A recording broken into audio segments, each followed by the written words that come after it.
ભૂગોળ ભાગ 20 ભારતના કેટલા ટકા ભૂમિભાગ પર જંગલો છવાયેલા છે? તો કે 23.3%. ભારતના કેટલા ટકા ભૂમિભાગ ઉપર જંગલો છવાયેલા છે? 23.5%. દેવદારના જંગલોને બચાવવા ભારતના કયા રાજ્યમાં ચીપકો આંદોલન થયું હતું? તો કે ઉત્તરાખંડમાં.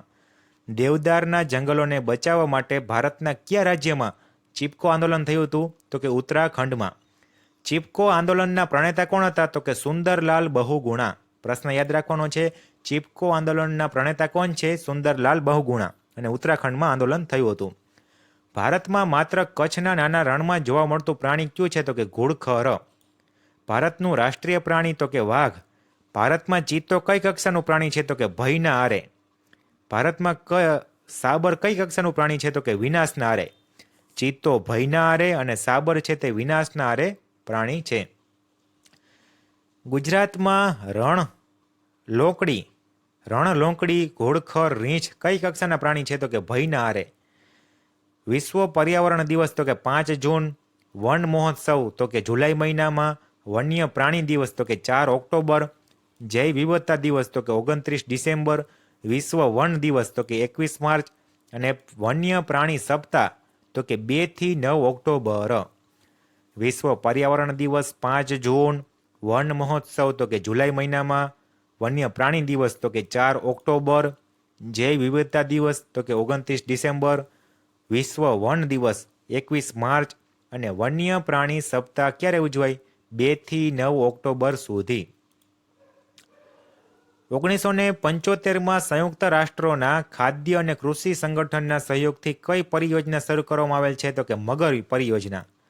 1975માં સંયુક્ત રાષ્ટ્રોના ખાદ્ય અને કૃષિ સંગઠનના સહયોગથી મગર પરિયોજના શરૂ કરવામાં આવેલ. ગુજરાતમાં કયા શહેર પાસે આવેલું સામુદ્રિક ઉદ્યાન નેશનલ મરીન પાર્ક તરીકે જાહેર થયું છે? તો કે જામનગર પાસે. કાઝીરંગા રાષ્ટ્રીય ઉદ્યાન? તો કે અસમમાં છે.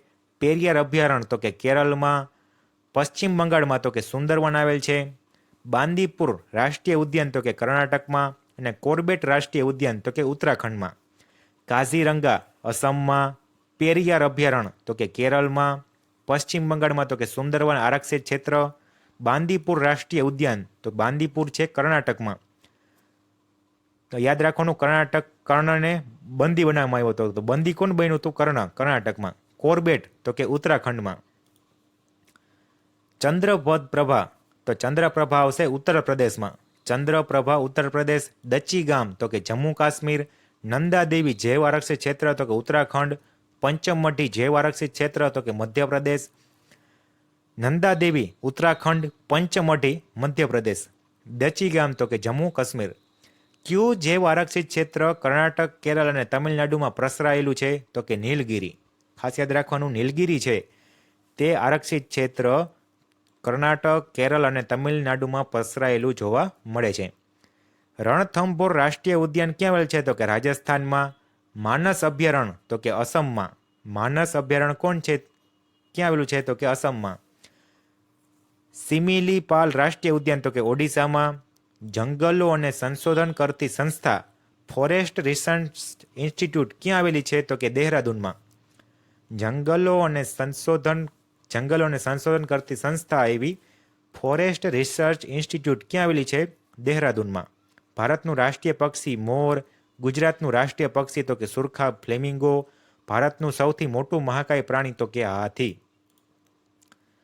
જંગલોના વિનાશ માટે સૌથી વધુ દોષિત કોણ છે? તો કે માનવી. ચીપકો આંદોલન કોના નેતૃત્વ નીચે થયું હતું? તો કે સુંદરલાલ બહુગુણા અને ચંદી પ્રસાદ. ચીપકો આંદોલન કોના નેતૃત્વ નીચે થયું હતું? સુંદરલાલ બહુગુણા અને ચંદી પ્રસાદ વચ્ચે નેતૃત્વ નીચે. ઇરિંગોલ કાવો ઉપવન કયા રાજ્યમાં છે? તો કે કેરળમાં. ઇરિંગોલ કાવો કઈ જગ્યાએ છે ઉપવન? તો કે કેરળમાં. કયા રાજ્યમાં સરના અને જહેડા ઉપવનોની સમાજની માલિકીના છે? તો કે ઝારખંડના. તો આ ખાસ યાદ રાખવાનું કે સરના અને જહેડા ઉપવનો સમાજની માલિકીના છે? તો કે ઝારખંડમાં. કયા ઝાડમાંથી ટોપલા, કાગળ, રમકડા અને રેવન બને છે? તો કે વાંસમાંથી. વિક્રમાચરિતમાં વૃક્ષોને કોની સમાન ગણવામાં આવ્યા છે? તો કે સંત પુરુષની સમાન. કયા અખાતના ભાગને નેશનલ મરીન પાર્ક તરીકે જાહેર કરવામાં આવ્યો? તો કે કચ્છના અખાતને. વિતરણના આધારે ગુજરાત રાજ્યને જંગલોના કયા વિભાગમાં મૂકી શકાય છે? તો કે 20%થી ઓછામાં.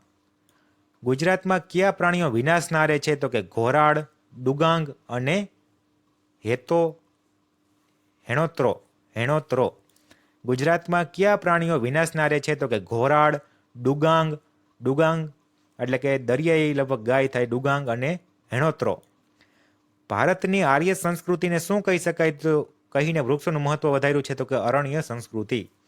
નવી વન નીતિ ક્યારે અમલમાં આવી? તો કે 1998માં. 1998માં નવી વન નીતિ અમલમાં આવી. ગુજરાતમાં કયા પ્રાણીઓ લુપ્ત થઈ રહ્યા છે? તો કે ચિત્તો, વાઘ અને ગોર. ગુજરાતમાં કયા પ્રાણીઓ ભયના આરે છે? તો કે રણલોંકડી, ઘોડખર અને મગર. ગુજરાતમાં કયા પ્રાણીઓ પ્રતિકૂળ અસરપાત્ર છે? તો કે દીપડો, સાબર અને ડોલ્ફિન. ગુજરાતમાં લુપ્ત પ્રાણીઓ તો કે ચિત્તો, વાઘ અને ગોર. ભયના આરે તો કે રણલોંકડી, ઘોડખર અને મગર. પ્રતિકૂળ અસરપાત્ર તો કે દીપડો, સાબર અને ડોલ્ફિન. કયા રાજાને વન્યજીવોના રક્ષણ માટે કાયદા બનાવવાની નોંધ ઇતિહાસમાં મળે છે? તો કે અશોક. ચંદનથી સુગંધિત તેલ બનાવે તો વાંસથી શું બનાવે? તો કે કાગળ. દરિયા કિનારાના મેંગ્રુવ પ્રદેશમાં જંગલોને કયા નામે ઓળખવામાં આવે છે? તો કે ભરતીના જંગલો તરીકે ઓળખવામાં આવે છે. ભારતની વસ્તીનો સૌથી મોટા ભાગ કયા ક્ષેત્રમાં રોકાયેલો છે? તો કે કૃષિ ક્ષેત્રે. ભારતની કૃષિ વસ્તીના કેટલા ટકા વસ્તી કૃષિ વૃત્તિ પર નિર્ભર છે? તો કે 64%. ભારતની કુલ વસ્તીના 64% વસ્તી કૃષિ વૃત્તિ પર નિર્ભર છે. ભારતની રાષ્ટ્રીય આવકનો કેટલા ટકા હિસ્સો કૃષિ પ્રવૃત્તિમાંથી પ્રાપ્ત થાય? તો કે 26%. ભારતમાં કયા પ્રકારની ખેતી જંગલોને કાપીને કરવામાં આવે છે? તો કે સ્થળાંતરિત ખેતી. કયા પ્રકારની ખેતીમાં વધુ મૂડીની આવશ્યકતા રહે છે? તો કે બાગાયતી ખેતીમાં વધુ મૂડીની જરૂર પડે. ચોમાસામાં થતા પાકને કયા નામે ઓળખાય છે? તો કે ખરીફ પાક. ચોમાસામાં થાય તે પાકને કહેવાય છે ખરીફ પાક. ચોમાસામાં થતા પાકને તો કે ખરીફ પાક કહેવાય. ડાંગર કેવા પ્રકારનો પાક છે? તો કે ખરીફ પાક. ચોમાસામાં જ થાય ડાંગર ચોખા, તો ડાંગર છે એ ખરીફ પાક છે. શિયાળામાં થતા પાકને ક્યાં નામે ઓળખાય? તો કે રવિ પાક. શિયાળામાં થાય તેને રવિ પાક, ચોમાસામાં થાય તેને ખરીફ પાક. ઘઉં છે ને એ રવિ પાક પ્રકારનો છે. ડાંગર એટલે ચોખા તે ખરીફ પાક એટલે ચોમાસામાં થાય. ઘઉં છે તે રવિ પાક એટલે શિયાળામાં થાય. ઉનાળામાં થતા પાકને ક્યાં નામે ઓળખાય? તો કે તેને કહેવાય જાયદ પાક. ઉનાળામાં થાય તેને કહેવાય જાયદ પાક. જેમ કે તરબૂચ છે તો તરબૂચને કહેવાય જાયદ પાક. ઘઉં માટે ગુજરાતનો કયો પ્રદેશ જાણીતો છે? તો કે ભાલ પ્રદેશ. કયો પ્રદેશ? ભાલ પ્રદેશ જાણીતો છે. તો આજનો ભાગ પૂર્ણ કરીએ છીએ. અસ્તુ.